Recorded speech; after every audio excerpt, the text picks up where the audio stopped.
সংবাদের শুরুতে দেখে নেব আজকের শিরোনাম। ভোট কমতে পারে বুঝে কেন্দ্রের ঘাড়ে দোষ চাপিয়ে স্মার্ট মিটার প্রত্যাহার দাবি শুভেন্দুর। বিধানসভা বাজারে বক্তৃতার জায়গা নয়, শুভেন্দুকে তোপ অধ্যক্ষের স্বাধিকার ভঙ্গ বিতর্কে উত্তাল রাজনীতি।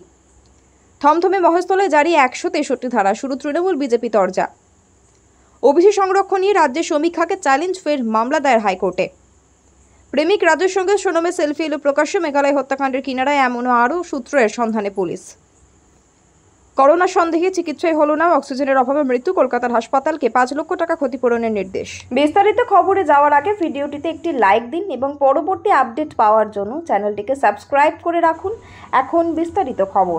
সকালে প্রশ্নোত্তর পর্বে শেষ রাজ্যের বিদ্যুৎ মন্ত্রী অরূপ বিশ্বাস স্মার্ট মিটার নিয়ে বিবৃতি দিতে গিয়ে বলেছিলেন বিষয়টি কেন্দ্রে চাপিয়ে দেওয়া। বক্তব্যের সাপেক্ষে কেন্দ্রের গেজেট নোটিফিকেশনের কথাও বলেছিলেন তিনি, যেটি বিধানসভায় পড়েও শোনান তিনি, যেখানে বলা হয়েছিল প্রিপেড স্মার্ট মিটার বাধ্যতামূলক। বুধবার বিকেলের দিকে সাংবাদিকদের মুখোমুখি হয়ে রাজ্যের বিদ্যুৎ মন্ত্রী অরূপ বিশ্বাস সেই বক্তব্য খারিজ করে দিলেন বিরোধী দলনেতা শুভেন্দু অধিকারী। তিনি জ্বালিয়ে দিলেন হার বাজতেই স্মার্ট মিটার বন্ধ রাখার সিদ্ধান্ত নিয়েছেন মমতা। তিনি বলেন, অরূপ বিশ্বাস যদি সংবিধান না জানেন তাহলে আমরা কি করতে পারি? বিদ্যুৎ সম্পূর্ণভাবে রাজ্যের তালিকাভুক্ত বিষয়, তিনি জোর করে একে যৌথ তালিকাভুক্ত বিষয় হিসাবে দেখাতে চাইছেন। বিরোধী দলনেতার অভিযোগ, শাসক দল কাটমানি খেয়ে স্মার্ট মিটারের বরাদ দিয়েছিল এক কোম্পানিকে, যেখানে যাচ্ছে এই সিদ্ধান্তের ফলে মানুষ বিক্ষোভ দেখাচ্ছিল। আমি প্রথম দিন থেকে বরাবর বলেছি স্মার্ট মিটার বিষয়টি অপশনাল, বাধ্যতামূলক নয়। শুভেন্দু অধিকারী আরও বলেন, শহরের ভোট চলে গিয়েছে 2024-এ, 77টি পুরো এলাকায় বিজেপির লিড, আরও 5টিতে অন্য বিরোধীদের লিড রয়েছে। একটা শহর নেই যেখানে 24-এ তৃণমূল লিড পেয়েছে। অতএব মমতা বন্দ্যোপাধ্যায় বুঝেছেন জোর করে স্মার্ট মিটার লাগাতে গেলে বাণিজ্য হয়তো কিছুটা কমবে, কিন্তু ভোট কমে যাবে। তাই ঠেলাই পড়েই স্মার্ট মিটার বাতিলের সিদ্ধান্ত নিতে হয়েছে এই সরকারকে।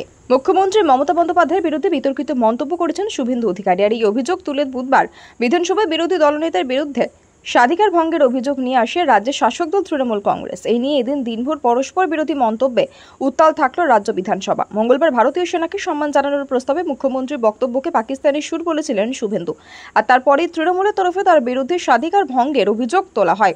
তা বুধবার বিধানসভায় পেশ করা হয়, আর তারপর বিষয়টি পাঠানো হয়েছে বিধানসভা স্বাধিকার ভঙ্গ কমিটিতে।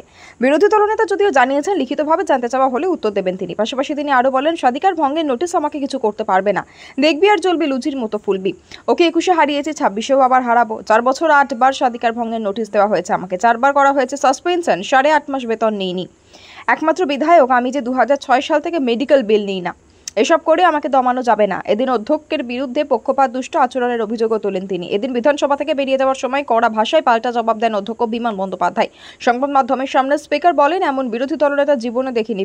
বিধানসভা বাজারে বক্তৃতার জায়গা নয়। প্রসঙ্গত, সেনাবাহিনীকে অভিনন্দন জানিয়ে বিধানসভায় আনা প্রস্তাব নিয়ে মুখ্যমন্ত্রী বক্তৃতাকে বিকৃত করার অভিযোগ তুলেই অধ্যক্ষের কাছে শুভেন্দুর বিরুদ্ধে স্বাধিকার ভঙ্গের নোটিশ জমা দেন তৃণমূল বিধায়করা। এক্ষেত্রে তৃণমূল বিধায়কের দাবি ছিল রাজ্যের মুখ্যমন্ত্রীর প্রতি অপমানজনক ভাষা প্রয়োগ করে বিধানসভার মর্যাদাহানির চেষ্টা করেছেন শুভেন্দু। সেই জায়গা থেকে বিধানসভার অধ্যক্ষের বক্তব্য, বিষয়টি গুরুতর, বিধানসভার গরিমা রক্ষা করাই আমার দায়িত্ব। তাই প্রস্তাব পাঠানো হয়েছে প্রিভিলেজ কমিটিতে। এবার বিরোধী দলনেতার যা বলার তা বলতে হবে সেখানেই। একই সঙ্গে অধ্যক্ষ সতর্ক করেছেন, বাজার গরম করা বক্তব্য অন্তত বিধানসভার আঙিনায় বিরোধী দলনেতা হিসেবে তার বলার শোভা পায় না। প্রাথমিক উত্তেজনা সামাল দেওয়া গেলেও এখনও থমথমে মহেশতলা। ভারতীয় ন্যায় সংহিতার 163 ধারা জারি করা হয়েছে সেখানে। এদিনের ঘটনায় এখনো পর্যন্ত 18 জনকে গ্রেপ্তার করা হয়েছে। এদিকে উন্মত্ত জনতার ইটের ঘায়ে রক্তাক্ত ডিসি পোর্টের কপালে 3টি সেলাই পড়েছে। এই ঘটনাকে হাতিয়ার করে ঘোলা জলে মাছ ধরার চেষ্টায় বিজেপি। এদিন দলীয় কর্মী সমর্থকদের নিয়ে ভবানী ভবনের সামনে যান রাজ্যের বিরোধী দলনেতা শুভেন্দু অধিকারী। ভবানী ভবনের বাইরে দাঁড়িয়ে তিনি বলেন, পুলিশ ফেল, আগামীকাল প্রশ্নোত্তর পর্বের পর বিধানসভা চলতে দেওয়া হবে না। বৃহস্পতিবার দলীয় বিধায়কদের নিয়ে রাজভবনেও যেতে পারেন তিনি। ওই দিনই আবার থমথমে মহেশতলায় যেতে পারেন বিজেপির রাজ্য সভাপতি সুকান্ত মজুমদার। যদিও গেরুয়া শিবিরের অভিযোগ উড়িয়ে দিয়ে এদিন মহেশতলায় অশান্তির প্রসঙ্গে পুর নগর উন্নয়ন মন্ত্রী ফিরহাদ হাকিম বলেন, বাংলা কখনোই গুজরাট হবে না। এখানে আমরা শান্তিপূর্ণভাবে ছিলাম, আছি, থাকবো। পুলিশ পুলিশের কাজ করবে। আমাদের বাংলায় হিংসার কোনো জায়গা নেই। দুষ্কৃতীরা শান্তি বিঘ্নিত করার চেষ্টা করলে আইন কঠোরভাবে তার প্রতিরোধ করবে, কড়া শাস্তি হবে। উর্দিধারীদের উপর আক্রমণের প্রতিবাদ করে ফিরহাদ আরও বলেন, পুলিশের উপর আক্রমণ হলে আইনে যে প্রভিশন আছে সেই অনুযায়ী শাস্তি হবে, কাউকে ছাড়া হবে না। কেউ আইনের ঊর্ধ্বে নয়। এরপর গেরুয়া শিবিরকে বিধে তিনি আরও বলেন, বিজেপি কি বললো সেটা দিয়ে কিছু যায় আসে না, কারণ এরা নিজেরা সন্ত্রাসবাদী, এরা নিজেরা অশান্তি করে, এরা উস্কানি দিয়ে মানুষে মানুষে বিভেদ তৈরি করে। আমাদের বাংলার সংহতি সম্প্রীতির সঙ্গে এগিয়ে যাচ্ছে এবং তা চালিয়ে যাচ্ছেন মমতা বন্দ্যোপাধ্যায়। অন্যান্য অনগ্রসর শ্রেণী সংরক্ষণ নিয়ে সমীক্ষা শুরু করেছে রাজ্যের এই সংক্রান্ত বিজ্ঞপ্তিকে চ্যালেঞ্জ করে ফের মামলা দায়ের হলো কলকাতা হাইকোর্টে। বুধবার বিচারপতি তপব্রত চক্রবর্তীর ডিভিশন বেঞ্চে এই মামলার বিষয়ে আদালতের দৃষ্টি আকর্ষণ করা হয়। আগামী সোমবার মামলা শুনানির সম্ভাবনা রয়েছে। জানা গিয়েছে, কমিশনের সুপারিশ অনুযায়ী 8ই মে একটি নতুন নোটিফিকেশন ইস্যু করে রাজ্য সরকার। 27 মে 51টি এবং 23 জুন আরও 25টি শ্রেণীকে ওবিসি তালিকায় অন্তর্ভুক্ত করা হয়। সঙ্গে সাব ক্যাটাগরাইজেশন প্রক্রিয়া শুরু হয়। ওবিসি 3টি বিভাগে 35 এবং ওবিসি বি বিভাগে 41টি শ্রেণী রাখা হয়। 27 মে বাতিল না হওয়া 66টি শ্রেণীর মধ্যে 64টি শ্রেণীকে আলাদা সব ক্যাটাগরিতে হিসাবে ভাগ করা হয়। সেই অনুযায়ী ওবিসি এ 14টি এবং ওবিসি বি 50টি। শেষে 23 জুন রাজ্যে ওবিসি সংরক্ষণের হার ফের বাড়িয়ে 17% করা হয়। এর মধ্যে ওবিসি বি এর 7% এবং ওবিসি বি 10% সংরক্ষণ রয়েছে। বর্তমানে মোট 140টি শ্রেণী ওবিসি তালিকায় রয়েছে। ওবিসি 49টি এবং ওবিসি বি 91টি এবং আরও 50টি শ্রেণীর উপর সমীক্ষা চলে এসেছে বলে জানা গিয়েছে। মামলায় প্রশ্ন তোলা হয়েছে, এত অল্প সময়ে কিভাবে সমীক্ষা সম্ভব? আদেও নিয়ম মেনে সমীক্ষা হয়েছে কিনা সেই প্রশ্নও তোলা হয়েছে। এছাড়াও মোট জনসংখ্যা প্রেক্ষিতে কি এই সমীক্ষা হয়েছে কিনা তাও জানতে চাওয়া হয়েছে। সম্প্রতি এক মামলায় 2010 সালের পরে তৈরি রাজ্যের সব ওবিসি শংসাপত্র বাতিল করে দিয়েছিল হাইকোর্ট। সুপ্রিম কোর্টও হাইকোর্টের এই নির্দেশের উপর স্থগিতাদেশ দেয়নি। পরে পুনরায় ওবিসি সংরক্ষণের সমীক্ষা শুরু করে রাজ্য, জানিয়ে মামলা দায়ের হয় হাইকোর্টে। পরে ফের বিজ্ঞপ্তি জারি করে সমীক্ষা শুরু করেছে রাজ্য। চন্দ্রিমায় হত্যাকাণ্ডে ধৃত সোনাম, রঘুবংশী এবং তার প্রেমিক রাজ সিংহ কুশওয়াহার একটি যুগল ছবি প্রকাশ্যে এলো। দুজনের গ্রেপ্তারির পরে জুটির পুরনো ওই ছবিটি সমাজ মাধ্যমে ঘুরপাক খেতে শুরু করেছে।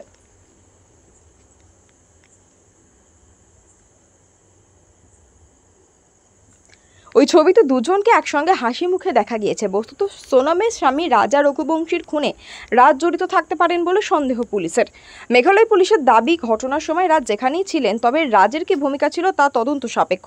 রাজ এবং সোনামের মধ্যে প্রেমের সম্পর্ক ছিল বলে দাবি করা হচ্ছে। সেই প্রেমের সম্পর্কের জেরেই রাজাকে খুন করা হয়ে থাকতে পারে বলে সন্দেহ করা হচ্ছে। যদিও পুলিশ জানিয়েছে দুজনের মধ্যে যোগাযোগ ছিল বলে প্রাথমিক তদন্ত উঠে এসেছে, তবে তাদের মধ্যে প্রেমের সম্পর্ক ছিল কিনা তা নিশ্চিত করেনি পুলিশ। ওই হত্যাকাণ্ডে অভিযুক্ত সোনম, রাজ এবং বাকি 3 জনকে ইতিমধ্যে মেঘালয়ে নিয়ে আসা হয়েছে। রাজার খুনের নেপথ্যে তাদের যোগ থাকতে পারে বলে সন্দেহ করছে পুলিশ। মেঘালয়ের ইস্ট খাসি হিলস জেলার পুলিশ সুপার বিবেক সিম জানান, খুনের ঘটনায় সোনমের সঙ্গে যোগ রয়েছে, যথেষ্ট প্রমাণ রয়েছে পুলিশের কাছে। তবে তিনি যতটা জড়িত ছিলেন, কি ভূমিকা ছিল তা তদন্তের অগ্রগতির সঙ্গে সঙ্গে জানা যাবে। জেলার অতিরিক্ত পুলিশ সুপার জানান, হত্যাকাণ্ডে সোনমের জড়িত থাকার সম্ভাবনা প্রবল, তবে তদন্ত শেষ না হওয়া পর্যন্ত নিশ্চিতভাবে কিছু মন্তব্য করা যাচ্ছে না। বিনা চিকিৎসায় রোগীর মৃত্যুর ঘটনায় কলকাতার একটি হাসপাতালকে 5 লক্ষ টাকা ক্ষতিপূরণের নির্দেশ দিল কলকাতা হাইকোর্ট। এর আগে হাইকোর্টের সিঙ্গল বেঞ্চের ক্ষতিপূরণের নির্দেশ দিয়েছিল। সেই নির্দেশই বহাল রাখল ডিভিশন বেঞ্চও। আদালতে পর্যবেক্ষণ রোগীকে ন্যূনতম চিকিৎসা পরিষেবা দেওয়া যে কোনো হাসপাতালের কর্তব্য, যা ওই হাসপাতাল করেনি।